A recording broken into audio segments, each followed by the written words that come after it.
I guess the way it started was with my family. My daughter-in-law is a very well-organized person with a very wide circle of terrific friends, and she says, I'll do the first host family for Aaron, and then let me spread the word. And it didn't take long before people were lining up to be host family.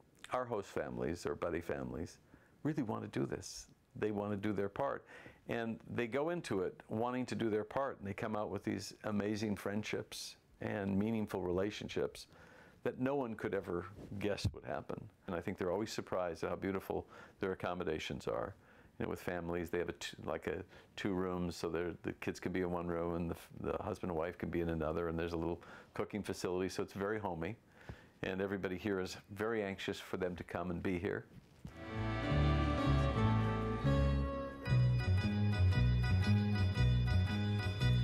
My best friend, Todd Katz, his father, Ron Katz, started the program. And gosh, I guess it was maybe a year ago now.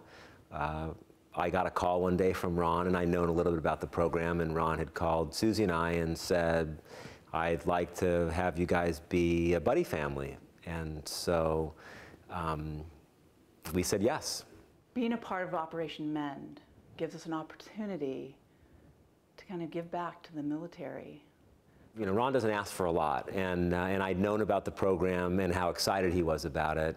And it was one of those phone calls that when you got the call and he said, I'd like you to be involved, there really was no other answer other than, okay, we'd love to do it. So we laugh, we joke about things. We've known each other now for 8 months, had numerous conversations on the phone. It's been a great experience. You know, I think what we want to do is try to make LA and the experience fun. I mean, Darren comes and he usually arrives on a Sunday, and he has a consult on Monday, and then he's got surgery on Tuesday, and they're usually here for between 7 and 10 days. And I think what we want to try to do is just show them a little bit of LA and what life is like in California. So I think maybe the second visit, which was kind of our idea, where we said, hey, we know we're going to take them to Disneyland, because the kids had never been to Disneyland. And so Susie and I and our youngest, Griffin, went and spent the day with them at Disneyland, which I think was probably more fun for us. You know, our job is really to kind of just make them feel comfortable and sort of open our house and our family to theirs and sort of be like a family for them away from home in Los Angeles. And usually we try to make a point to be available on the Sunday that they come in, either just to go see them or to have them for dinner, or to meet them at a restaurant. You see him for a couple days after the surgery, and he's got bandages and stuff like that, and then, you know, and then he leaves really before you get a chance to see that round of surgeries heal.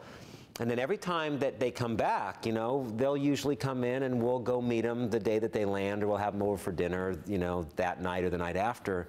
And it's like, I think the last time that he was here, like, dude, you look handsome. We told our sons about Operation Mend as soon as we heard about it. And we told them how we had been offered the opportunity to be a buddy family. Well, at first I didn't really know what to expect, because that's kind of, like, we haven't really been exposed to that a lot. Like, you see it in movies and TV shows and stuff, but in a real life experience, we haven't seen that. They were just like any other kids, and they're really nice, and like we play with them, and they come over a lot. Like they said, whenever they're in town, we'll get together. They love the pool. We always go in the pool, and it seems like they have a lot of fun at our house.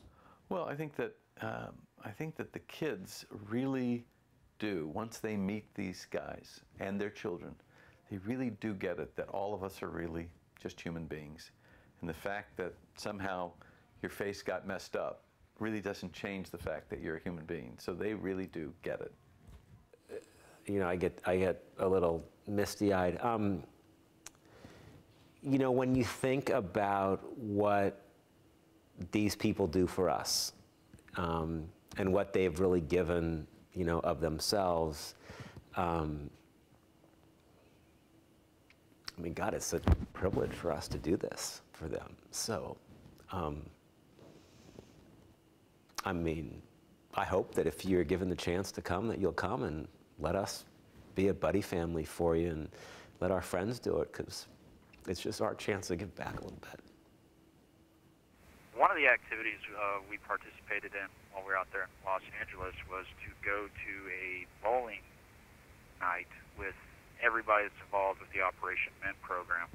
Everybody from the drivers that pick us up at the airport to some of Dr. Miller and Dr. Casera's nursing staff to, I'm sure there's people from the operating room that showed up that night.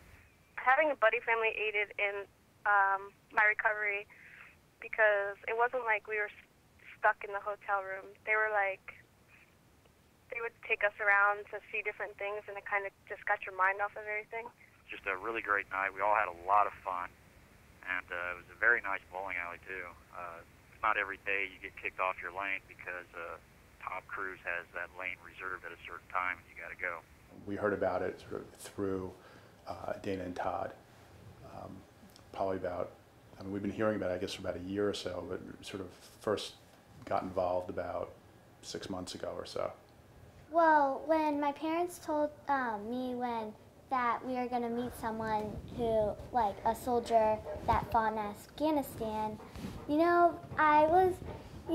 I didn't know what that was going to be like, but now that I've met him and his family, it's just a great thing. And we thought this would be a great experience for our kids, really eye-opening to be able to meet someone who's active in the military and who's been involved abroad in Afghanistan, as our captain was, Captain Barkley.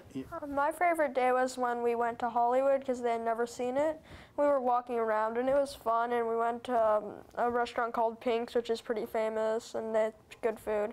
I thought it was a very fun day.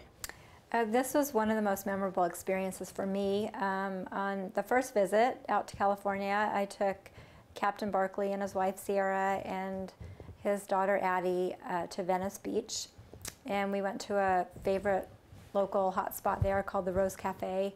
And while we were there, we had a conversation, and apparently somebody in the restaurant overheard the conversation and became aware of Captain Barkley's injuries and that he had been injured in Afghanistan. And when I went to pay the check later, I learned that somebody in the restaurant who had overheard our conversation had actually taken care of the check. Did not want to be recognized. It was done completely anonymously, but whoever this person was grateful for his service to the country.